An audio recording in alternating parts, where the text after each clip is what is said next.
Merhaba arkadaşlar. Bugün City Skylines'ta İstanbul haritası yapacağız. Eee,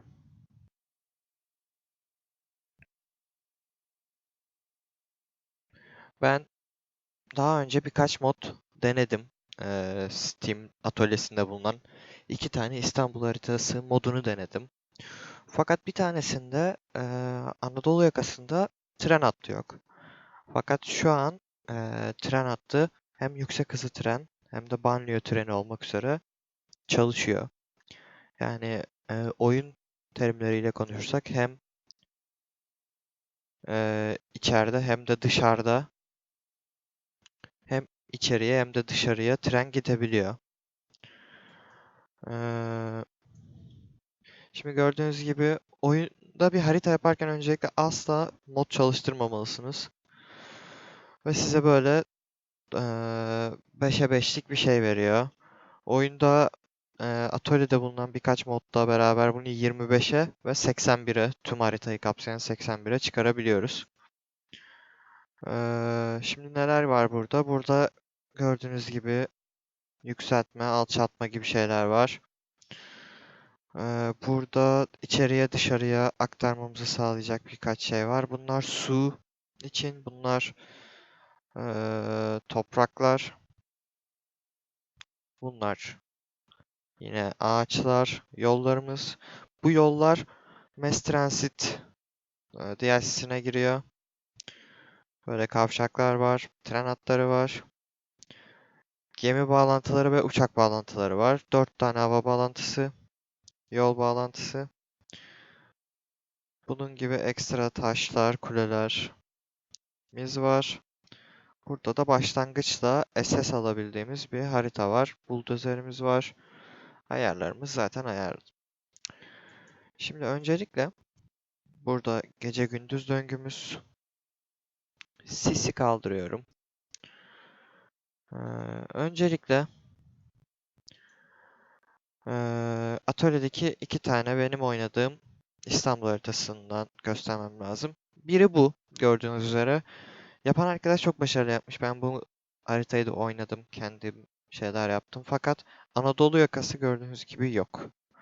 Anadolu yakası olmadığı için de büyük bir Avrupa'ya oynamak zorunda kalıyorsunuz ve bu biraz sıkıntı. Onun dışında bir tane de burada mod var. Bu resimde de bu sefer burada da Anadolu yakasında tren hattını unutmuştu arkadaş.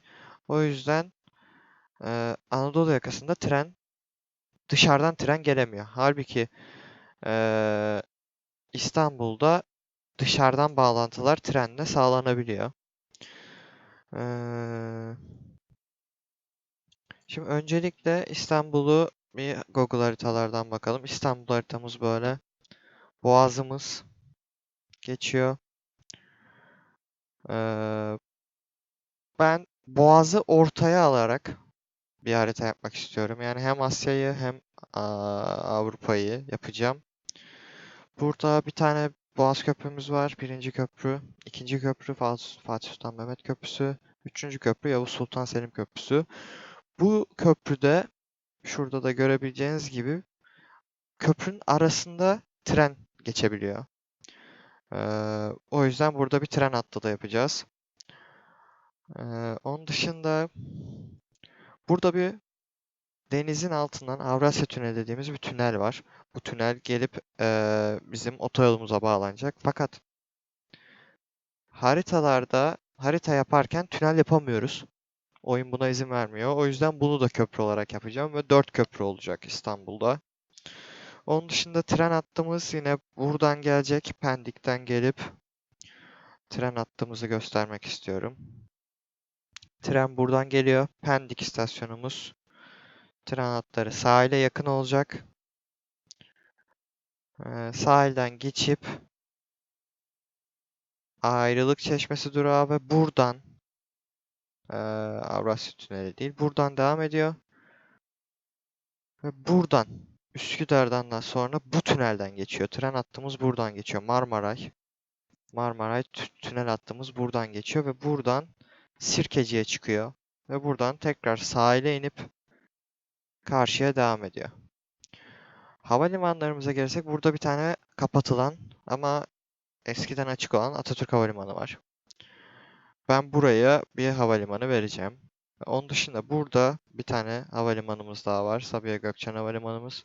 Ve bir tane de yukarılarda bir yerde İstanbul Havalimanı var. Heh, burada. Çok yukarıda gördüğünüz gibi. Burada da İstanbul Havalimanımız var. Trenlerimiz buradan gelecek, yukarıya geçecek ve buradan İstanbul Havalimanı'na ulaşacak. Buradan aşağı geçecek. Onun dışında otoyollarımızı yapacağız. Bağlantı yollarımızı yapacağız. Ve böyle. Ve şimdi başlayalım.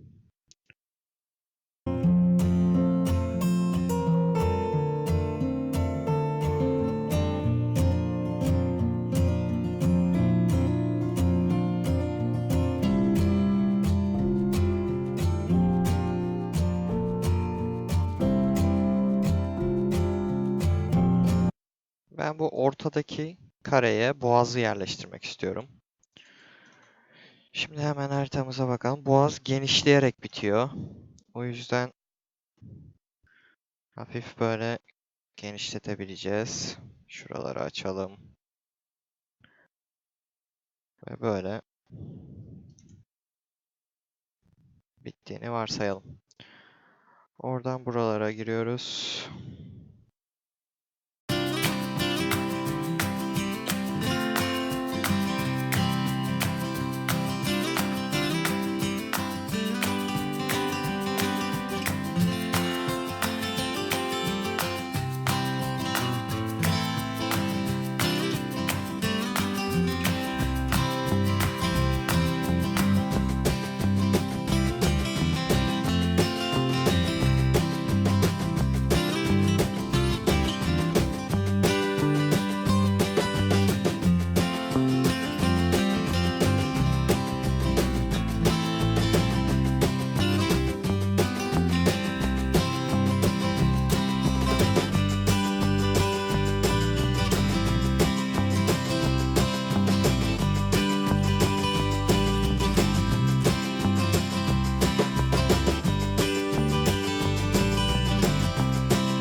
Evet, şimdi böyle genişleyen bir boğazımızı yaptık. Burada bir daralıyor. Buradan köprüyü geçiririz tahminen. Burada içeri giriyor, tekrar çıkıyor. Ee,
Boğazımızın şekilleri biraz belirlendi. Şimdi köprüleri koyacağız. Burada üçüncü köprüyü koyarken köprülerin eee, aralarını biraz boşluklu bıraktım. Çünkü arasından tren yolu geçecek. Tren yolu giden bir yol tarzı olmadığı için iki köprü otoyolu arasına ara bıraktım ve oraya tren yolu geçireceğiz. Eee, Ardından ikinci köprüyü yapacağız ve birinci köprüyü yapacağız. Ardından ilerleyen zamanda da alt tarafa Avrasya Tüneli'ni yapacağız.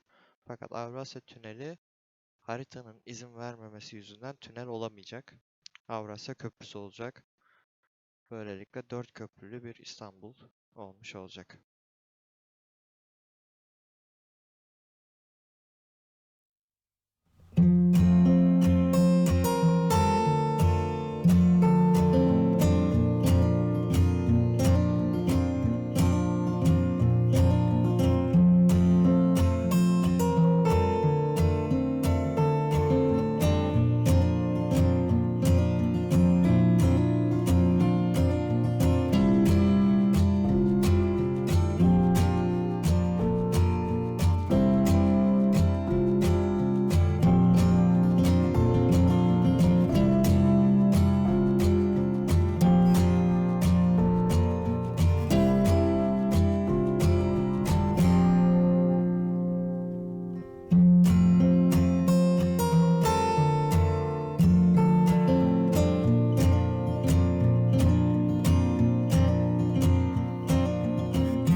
Yes. Evet arkadaşlar, gördüğünüz gibi şu an İstanbul haritasını, Boğaz kısmını tamamlamış gözüküyor. Birkaç eksik olabilir. Üçüncü köprümüzü koyduk, ikinci köprümüzü koyduk, birinci köprümüzü koyduk. Şöyle haritamızı açtığımızda Boğaz'ın çıkışı burası geliyor ve burası Sarıyer kısmı. Soldan takip ediyorum. Karşısında hemen Anadolu Kavağı ve şu genişlik ve burası oluyor. Şurayı kestim biraz. Ve buraya kadar geliyor. Şurada daralmaya başlıyor.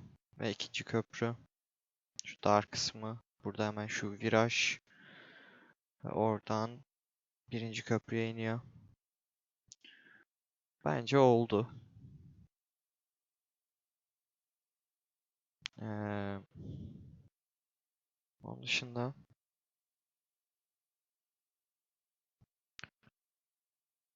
ikinci köprüdeydik. Virajı aldıktan sonra burada bir genişlik, belki şurayı biraz daha böyle yapılabilir.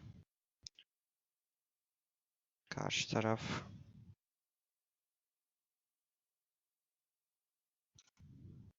Arnavutköy'ün orası.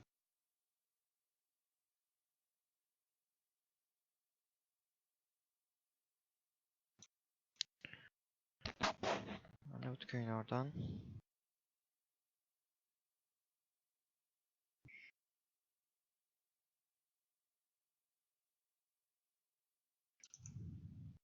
ve şu kısım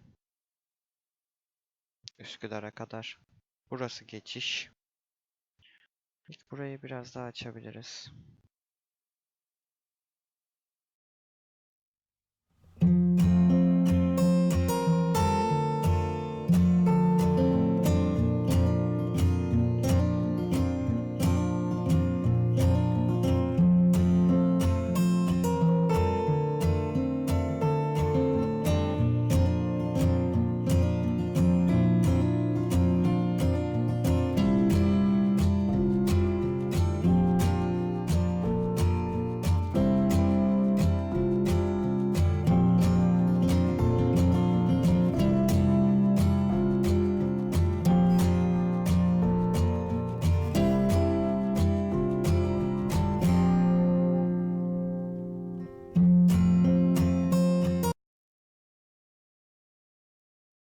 Şimdi öncelikle Halic'i yapıyorum. Bu kısımda Halic'i güzelce oturtmaya çalıştım. Haliç, Eminönü, oraları oturttum. Ardından Yenikapı'daki miting alanını benzetmeye çalıştım. Ayrıca oraya Yenikapı feribot iskelesini koyacağım oynayacağım zaman da. O yüzden oraya yaptık. Ondan sonra normalde olması gereken tünel, fakat haritada gösterdim, videoda da göreceksiniz. Tünel yapmamıza izin vermiyor. Page up tuşuna bastığında köprü olarak yükseliyor, fakat page down tuşuna bastığında aşağı gitmiyor ve tünel yapmamıza izin vermiyor. Bu yüzden de Avrasya Köprüsü yapmış oluyoruz. Onun dışında küçük düzenlemelerle beraber Halic'i bitireceğim. Ardından Halic'in uç noktasına bir su kaynağı koymayı düşünüyorum. Şimdilik böyle devam edelim.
Evet, Boğaz'ı bitirdik böylelikle. Tüm Boğaz geçti. Üçüncü köprü, birinci, ikinci köprü.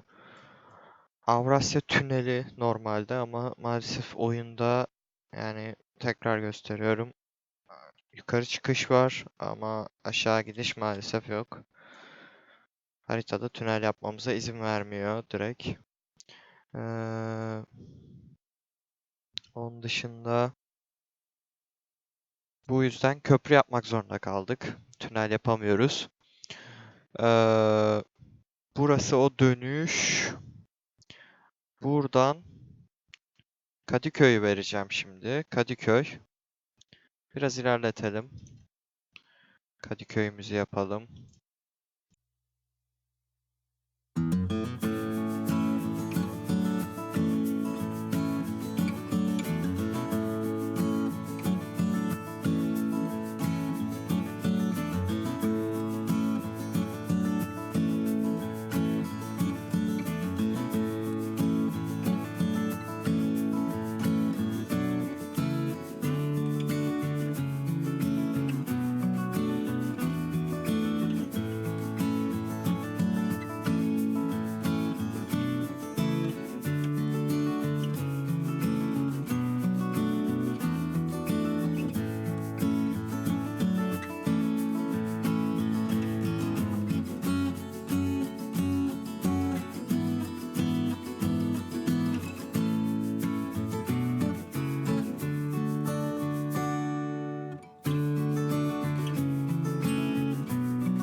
Evet, İstanbul haritamızın gördüğünüz gibi denizini de koyduk ve son köprülerini de yaparak bugünkü kısmını tamamlamak istiyorum. Ee,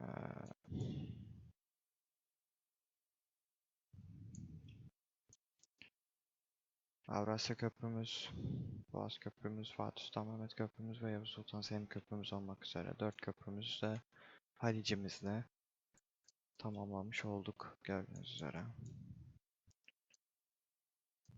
Bu ilk bölümde devamında haritamızı bitireceğiz ve ardından İstanbul'umuzu yapmaya başlayacağız. Teşekkür ederim.